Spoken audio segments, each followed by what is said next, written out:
reka nguhe urugero abantu babaye akanwa k'Imana. Mose yabaye akanwa k'Imana kugeraho abwira Farawo, aramubwira ngo kuko unaniwe kumvira icyo Imana ikubwiye, muri iki gihugu ibikeri bigiye kugutera, ugiye guterwa n'ibikeri. Mose ahabwa ubushobozi bwo guhamagara ibikeri. Umva akanwa k'Imana.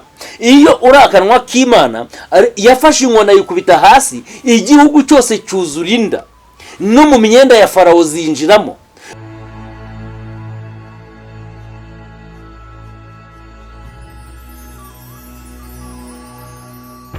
Yesu nashimwe cyane muvandimwe, nguhaye ikaze mu ijambo ry'Imana nk'uko bisanzwe. Nambara Emmanuel, unyemerere tuganire ijambo ry'Imana. Tugiye gusoma muri Yeremiya, ibice byaho ni 15 ku murongo waho wa 19. Yeremiya 15:19. Hanyuma aya ni amagambo tugiye kuganira nk'uko Imana iduhaye kuyamenya mu izina rya Yesu. Haranditse ngo, nicyo gituma Uwiteka avuga atya ati, nugaruka nzakugarura kugira ngo uhagarare imbere yanjye, kandi bishimwa nubivana mu bigawo uzaba nk'akanwa kanjye. Imana ishimwe cyane. Bibiliya iravuze ngo nugaruka nzakugarura kugira ngo bigende gute? Uhagarare imbere yanjye. Imbere yande? Imbere y'Uwiteka Imana. Ubu n'ubuhanuzi bwa Yeremiya yararimo abwira Abisirayeli bari barataye inzira, baravuye mu kubaho kw'Imana, baragiye mu bigirwamana, ndetse batagisenga nk'uko bikwiriye.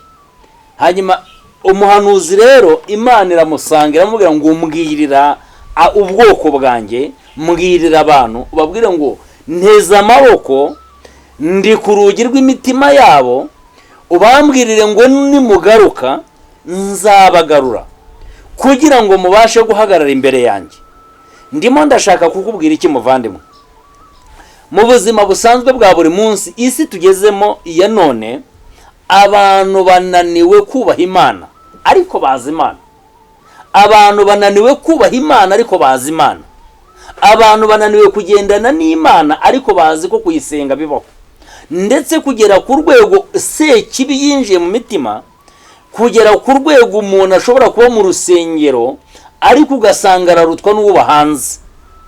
Kuba mu rusengero ni kimwe, no gukora iby'Imana imusaba ni ikindi. Bibiliya ivuze iki rero? Iravuga ngo we bambwirire ngo nimugaruka nzabagarura kugira ngo mubashe guhagarara imbere yanjye. Wowe nugaruka ukava mu byo urimo, ukava mu byo wagenderagamo, ukabisiga ugahaguruka ukaza, Uwiteka aravuga ngo rero nutera urwo rutambwe rumwe nzakwegera nkuzane, ngo uhagarike imbere yanjye, nzaguhagarika imbere yanjye. Bibiliya iravuga ngo buriya mu buzima busanzwe message irimo ikomeye. Iyi si nuvuga ngo iyi si turimo dukoreramo itwikiriwe n'imbaraga z'umwijima. Turimo turakorera mu isi y'umwijima, ariko uyu mwijima si umwijima w'amaso aya ngaya tubona, ahubwo ni umwijima mu isi y'umwuka. Ku buryo ikizakubwira isi y'umwijima, umutima, nuvuga ngo umutima wawe ushobora kuba uri muzima ufite byose, ariko umutima wawe ugasanga nuvuga ngo ujugunya amahoro, cyangwa umutima wawe ugasanga hari ukutamenya Imana kandi uri muzima. Iyo tuvuga rero amaso y'umwuka, ni amaso abona, nuvuga ngo ibiri mu mwuka, ni amaso atarayangaya. Bibiliya ivuze iki rero? Ivuga ngo wowe rata mu isi bigaragara ushobora kuba uri umugabo mwiza wambaye ikote nk'ire nambaye, cyangwa ugasanga uri umukobwa mwiza, cyangwa ugasanga uri umumama mwiza, ndetse ugashobora no kuba ufite mico myiza. Ariko nuvuga ngo kuri side imwe ibintu bikuranga bikugize nta kwera kw'Imana guhari, nta cyubahiro cy'Imana kibirimo. Ibintu ukora ntabwo, nuvuga ngo mu yandi magambo ntabwo ari bizima. Bibiliya bivuze iki rero? Ngo haguruka ubivemo uze ubashe guhagarara imbere y'Imana.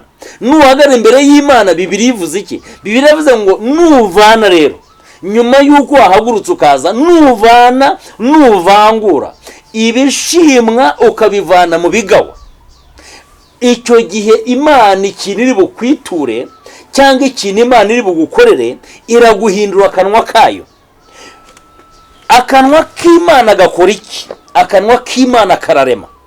Akanwa k'Imana, ibyo tubona byose byaremwe n'akanwa k'Imana, byaremwe n'ijambo, byaremwe na jambo. Iyo uri akanwa k'Imana, Bibiliya iravuga ngo ubu buntu, Pawulo niwe wabivuze, aravuga ngo ndabinginga bene data kugira ngo ubuntu bw'Imana twahawe bwo kuyihagarara imbere, bwo guhinduka akanwa kayo, nimubupfusha ubusa. Kugira ngo uhinduke akanwa k'Imana rero, ni ukuvuga ngo ni igikorwa cy'ubuntu, ni ukuvuga ngo ubihabwa ku buntu nta kiguzi. Icyo usabwa ni kimwe, ni ukuvana ibishimwa mu bigawa. Niba usambana, bireke, ariko si ukubireka gusa, ahubwo bireke wegera Imana, kugira ngo ni ukuvuga ngo ahari umwuka w'ubusambanyi hajya umwuka wo gusenga n'ishimwe. Bibiliya ivuze iki rero? Ni ukuvuga ngo niba wibaga, bireke. Niba ni ukuvuga ngo hari imico mibi wagiraga, ni ukuvuga ngo ntiwavugirwagamo, ni ukuvuga ngo hari ukuntu witwaraga mu bantu, bireke. Bibiliya ivuze ngo wowe nugaruka nzakugarura kugira ngo uhagarare imbere yanjye. Icyo ni kimwe. Icya kabiri, nuvana ibishimwa mu bigawa uzaba nk'akanwa kanjye. Muvandimwe, urifuza kuba akanwa k'Imana? Inshuti yanjye, urifuza kuba akanwa k'Imana?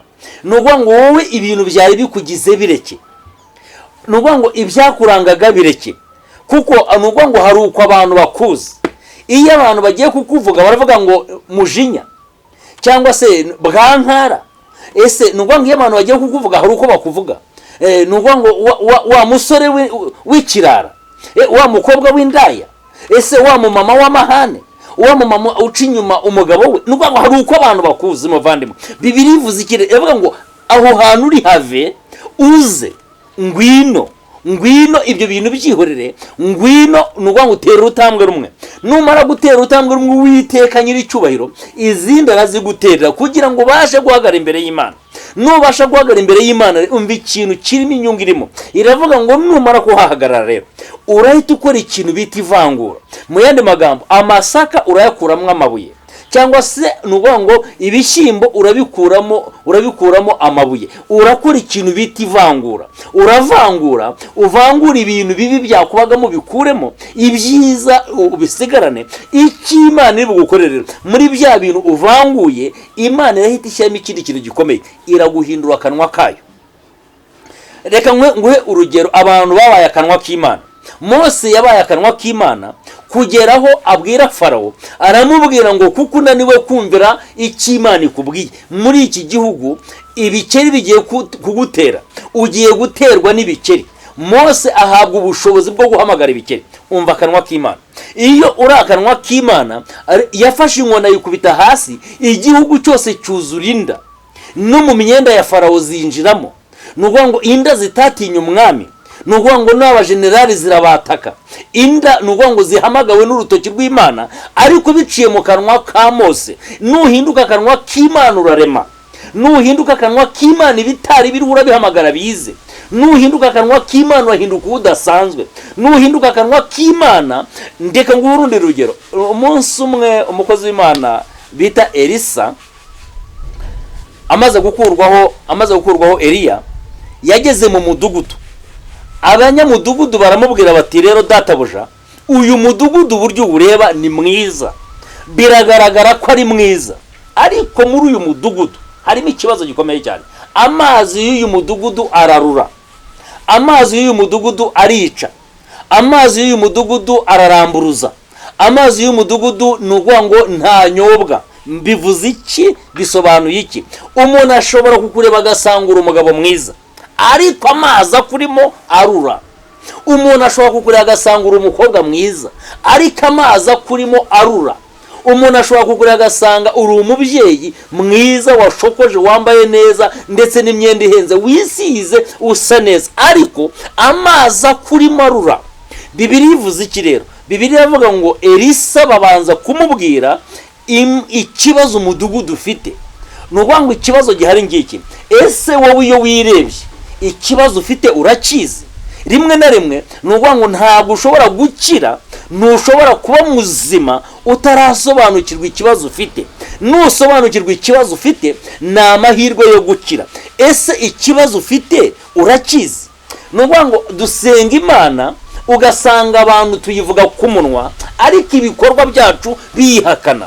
Ndimo ndashaka kukubwira iki rero, wigenda nk'uko abandi bagenda, wikora nk'uko abandi bakora. Wowe hinyuza ibinaniye abandi ubikore, hinyuza ibintu binaniye abandi wowe ubikore. Niba abantu bananiwe gusenga no kwera imbuto, wowe senga uzere, kugira ngo abantu bakurebereho bamenye ko Imana ishobora byose igifite ubwoko bwayo, igifite ibihumbi bitarapfukamira Bayali, ifite ibihumbi bitari byifatanya n'ab'isi. Bibiliya ivuga iki rero? Ngo Elisa kuko yari akanwa k'Imana arababwira ngo nimunzanire umunyu, munzanire n'imerezo, mumanure munjyane ku isoko, munyereke isoko iya ahantu aya mazi akomoka. Isoko ni iyihe rero? Isoko iri mu mutima wawe. Ndagira ngo ntabwo binkubwira, ntabwo nabasha gusobanukirwa neza imvano y'umujinya ugira aho ukomoka, ariko wowe urahazi. Sinasobanukirwa neza irarugira imvano yaryo, nuvuga ngo menye neza imvano y'irira, sinabimenya, ariko wowe urahazi. Bibiliya ivuze iki rero? Iravuga ngo wowe nuvana ibishimwa mu bigawa uzahinduka akanwa k'Uwiteka, uzaba akanwa k'Imana, uzavuga bizakunda, uzagenda bizakunda. Icyo nakubwira ni iki rero? Ngo Elisa ahumanura amazi umudugudu wa muzima. Ndashaka kukubwira nsatira gusoza kugira ngo wiyunge n'Imana, iyuzuze nayo ubone amahoro.